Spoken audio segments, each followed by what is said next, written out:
Bakıda 24 minlik satışı bu saatla edərək necə əldə etdim? Bu videoda bu uğurun sirrini danışacağım. Videonu sona qədər izlə, çünki 5 nəfərə bu saatdan hədiyyə eləyəcəm və saatı hədiyyəsini necə əldə edə bilərsənsə, bu videonun ortasında, sonunda, yəni bir hissəsində bunu əldə etmək üçün şərtləri açıqlayacağım. Bu səbəbdən də videonu sona qədər izləməyi unutma. Dostlar, bir daha salam. Bu günləri 24 minlik satış etmişəm və bu satışı Bakıda stoklu ticarət edərək necə etdim, Bakıda ticarət necə olur, Bakıda ticarət mümkündürmü sualının tam aydın formatında sizlərdə bu videonun qarşınızdayım. 24 minlik bir satış Bakıda mümkündürmü? Mən edən biri olaraq sizə deyirəm ki, Bakıda ticarət mümkündür. Mənim tanışlarım var, YouTube'da da dostlar var, videolarını görmüşəm və yaxud da həqiqətən tanıdığım yaxın şəxslər var ki, bu şəxslər hamısı Bakıda daxili ticarət edirlər. Bəs bu necə mümkündür? İlk öncə onu deyim ki sizə, Bakıda ticarət qlobaldan fərqlidir. Çünki Bakı müştərisi hələ yeni öyrəşir. Qlobalsa müştəri artıq bilir. Bakıda məsələn ən çətin olan periodlardan biri ödənişdir. Bir çox şəxsdə də sual var. Ödənişləri necə alaq, ödəniş necə olur? Əslində sadədir. Amma işi əlavə xərcləri gətirir.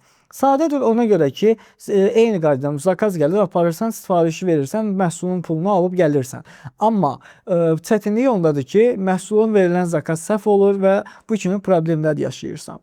İlk öncə gəlin biz başdan başlayaq. Məhsulun ticarətini Bakıda necə etdim? Necə bildim ki, bu məhsul Bakıda satıla bilər? Və mən bunu necə satdım? Necə markalaşdırdım? Və yaxud marka etmə periyoduna necə gəldim? Və bunu deyim ki, 20 gün ərzində 1 milyon adama çatmışdım. Hətta şöhrətli, tanınmış şəxslərdən belə zakazlar alırdım artıq. Lakin periyodu davam etdirmədim. Dayandırma səbəbini də sonda sizə bildirəcəm. Bakıda ticarətdə bu məhsulu tapmaq üçün İlk öncə qlobalda bir araşdırma etmişdim ki, qlobalda hər gün araşdırmalar nəticəsində məhsullar görürük. Bu yaxınlarda da bir məhsul yoxladım. 3-4 sifariş aldım. Sifariş həcmi çox ucuz idi, reklam xərci. Sadəcə belə deyim, mən artıq Bakı ticarətindən uzağam.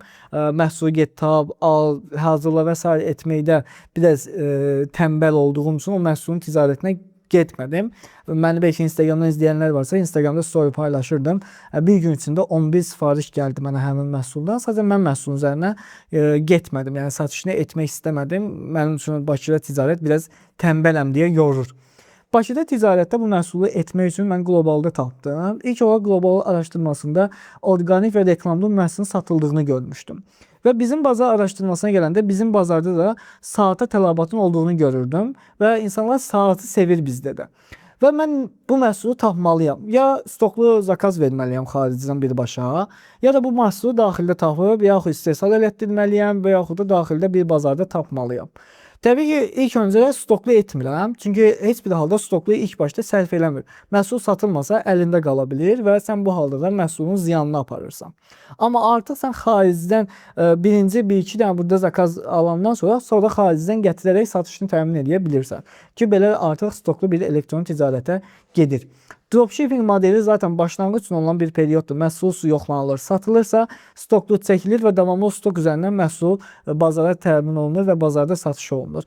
Ki, sən sonradan markalaşaraq, scale eləyərək ölçəkləmə periodlarını aparırsan. Bakıda indi bunun ticarətini eləməliyəm. Bu məhsulu hardan tapım? Bakıda da bir məkan var, ticarət bazarımız olan Sədərək. Getdim Sədərəkə, çox sadə bir şəkildə Sədərəkdə başladım məhsul araşdırmağa. Saatçılarla görüşdüm. Bu saatdan varmı? Şəklini göstərirdim. Çoxunda olmadı, bir-iki nəfərdə tapdım. Bir-iki nəfər dedi, gətirəcəm. O bir-iki nəfərdə taparaq ilk başda 10-15 saatı aldım və bunu da deyim ki, bu saatları almamışdan qabaq artıq web saytı və reklamlar verirdim. Görüm zakaz gəlirmi? Zakaz gəldiyi və təsdiqləndiyindən sonra ki, bazara saat gedir, bu saatı sata bilərik. İstədiyimiz qiymətlə satış ala bilirik. Bu halda Sədərəkə yollanıb məhsulu tapdım. Məhsulu tapdıqdan sonra məhsulun maya dəyəri 11 manata idi. Həmin məhsulu sonra mən üzərinə xərclərimi, qiymətimi qoyaraq satışını 50 manatla başladım. İlk başda 35 idi. 35-dən sonra qaldırdım 50-yə. Çünki burada bəzi xərclər qarşılanmamağa başladı. Bu xərclər də qarşılanmadığı üçün mən bunu qiymətini artırdım. Həmin ərəfədə mənlə başqa rəqiblər də var idi. Bazarda 20 manata satan, 11 manata satan, maya dəyərinin üzərinə 4-5 manat qoyub satan, digər xarici Temu kimi bir bazarın ucuz bir qiymətlə bu məhsulu bizim bazara reklam edib satmağa çalışırdı. Bəs mən necə oldu ki, bunu daha 50-yə sata bilirdim? Yəni həmin rəqiblərlə belə fərqlənib satış edirdim. Bax, buna artıq marketinq anlayışı gedir, markalaşma anlayışı kimi bir forma var idi, strategiya yanaşması var idi. Mən bu məhsulu tapdım, üzərinə 35 manatla ilk başda zakazlar aldım və burada artıq çatdırılma üçün və çatdırılma şirkətləri olan bir neçə şirkətlə burada başladım əməkdaşlığa. İndi adlarını verməyəcəm, bazar araşdırmasında tapa bilərsiniz, bir çox şirkət var, amma çox məyus edici bir məqam var ki, bazarımızda kuryer xidməti dediyimiz logistika xidməti çox zəifdir. Adamların maşınlarla zakaz aparırlar və moskletlə aparmadıkları üçün də zakazlar imtina olma periyoduna gəlib çatır. Çünki biz məhsulu satarkən bazarda bu məhsulu alan şəxslər kartla ödəniş etmirdi. Yəni web sayt üzərindən ödəniş etmirlər. Bu da bizim üçün nüans idi. Qlobalda belədir ki, sifarişin ödənişi gəlir, təsdiqlənmiş halda sən artıq pulunu ödəyib göndərmə eləyə bilirsən. Bilirsən ki, məhsulun ödənişi sənə də məxsusdur, gəlib artıq. Məhsul bəyənilməsə dəyişilir, yaxud ödəniş geri qaytarılır və s. Və bu halda 10 nəfərdən ikisində birində olma ehtimalı ya var, ya yoxdur. Bu da məhsula görə dəyişir. Amma bizdə təəssüf ki, belə deyildi. Bizdə nəqd ödənişlər idi deyə müştərilərin içərisində zakaz verənlər saxta məlumatlı yazanı var idi. Məsələn, adını yazıb, əlaqə nömrəsini yazıb, zəng eləyirsən, səhv düşmüsünüz deyir və yox, mən zakaz etməmişəm. Baxırsan ki, bütün məlumat eynidir. Amma adam bir sözlə deyir ki, mən zakaz etməmişəm. Durub adamla dalaşa bilməliyik. Yəni adam istəmir. Amma ödəniş də etməyib sənə. Yəni mən burada da bunu öyrəndim ki, bu qapıda ödəniş usulu dediyimiz taktikaydı. Bunda öyrəndim ki, müştəri pulunu vermədiyi bir şeyin məsuliyyətini daşımır. Yəni müştəri sənə pul ödəməyib, məhsulun pulu sənə verilməyibsə, bil ki, o məhsula görə nə narahatdır, nə də o məhsulu istəyir, yaxud istəmir, qərarsızdır. Sadəcə xoşuna gəlib həmin an deyib ki, zakaz verim. Və bu halda da 15-20 zakazdan 4-ü 5-i atminik kimi, 10-u 11-i zakaz kimi gedib çatırdı. Qapıda da bəyənilmirdisə, məhsulu geri qaytarılır. Burada da kuryer xərci və s. kimi artıq xərclər gedirdi. Və bu yolla artıq bizim periyodda da zəifləmə olurdu. Yəni sənin xərcin artırdı. Ona görə bazarda bir məhsulu ucuza alıb üzərinə yüksək kar marjası ilə qiymətləndirməlisən. Məsələn, 15 manat alıb 20 manata sata bilməzsən. Çünki reklam xərci, bunun kuryer xərci, qaytarma xərci, reklamda atqaz xərci, yəni reklam düşüb sənə satış kimi, amma zəng edirsən satış deyir. Bu saxta satışda da reklama pul gedir, reklam alqoritması onu saxlamır. Və bu səbəbdən də sən marjanı daha yüksək tutmalısan ki, məhsulda sənin qazancın ortaya çıxsın. Sən ziyanla bu işi aparmayasan. Və ilk başda başlayanda 10 günün 5 günü mən 20-30 dollarlıq bazarda məhsulu yoxlayırdım və 20-30 dollarla günlük 10, 12, 15 sifariş gəlirdi. Və mən bunu getdikcə 10-15-ci gündən sonra günü 100-200 dollara qaldırdım. İri həcmdə sifarişlər və stoklar artıq məhsulu çəkmişdim özümə. Həm yerli bazardan da 2 manat ucuzuna artıq xarici bazardan 20-20 zakazlarını etmişdim. Məhsulun əlimdə qalmışdı, yəni gəlmişdi. Və 100-150 dollar, 200 dollarlıq reklamla günlük bazara buraxdım məhsulu və günlük sifariş həcmim 80-90-100-ə çatmışdı. Amma bir problem var idi ortada.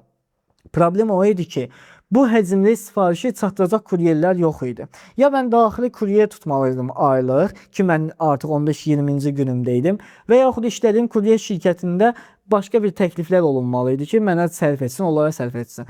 Burada kuryer şirkətləri də maşınla işləyəndə ki, mənim tapdığım ən ucuz idi. Çatdırılması 3 manat 50 qəpik idi, 50 kilometrajına qədər. Digərləri 8 manat 10 manatdır. Bu da çox böyük məbləğdir. Bakı ticarət edənlərə sərf etmir.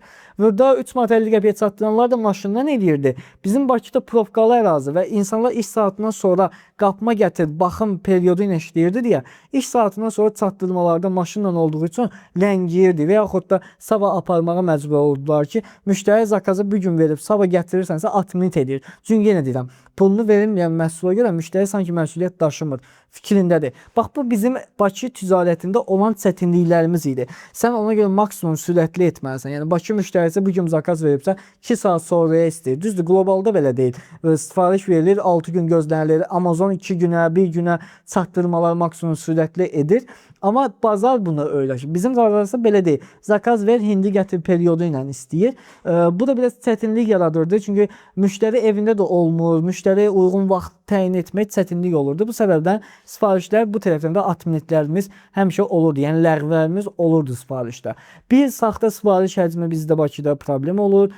Bir Bakıda ticarətdə kuryer xidməti zəifliyi olur və s. Bu Bakı üçün ticarətin çətin nöqtələri idi, sizə məlumatlandırdım. Lakin asan tərəflərindən də odur ki, siz bazarın boşluğundan, fürsətindən yararlanırsınız. Bazarımız o qədər rahat və o qədər boşdur ki, sən xaricdə tapdığın bir istənilən satışdır, iri həcmi olan bir məhsulu bizim bazarda rahatlıqla reklam verib satış həcmi, yəni satış ala bilirsən və bunu rahatlıqla tez və qısa sürətdə ölçəkləyə bilirsən, scale eləyə bilirsən ki, daha sürətli satış eləyə bilərsən. Bu kimi periodlar da var. Gəldiyi müştəri ilə ödənişdə və vergi məsələsində, vergi məsələsi çox sadədir. 3 aydan bir, 6 aydan bir bəyanat edirsən. Satışın iminli sənə qalan qazancının 2%-ni fiziki şəxs olaraq hesabatını verib və onun əsasında sən vergivi təyin edib, vergivi vermiş olursan. Bu da çox az məbləğlər gəlir əslində, belə ümumi baxdıqda. Ödənişlərdə də qapıda ödəniş olunur. Kartla ödəniş olmurdu. Hətta məsələn mən indi burada skrin qoyacağam. 1326, yəni əslində 1000-dən başlayır, şof var. 326 sifariş həcmi olub.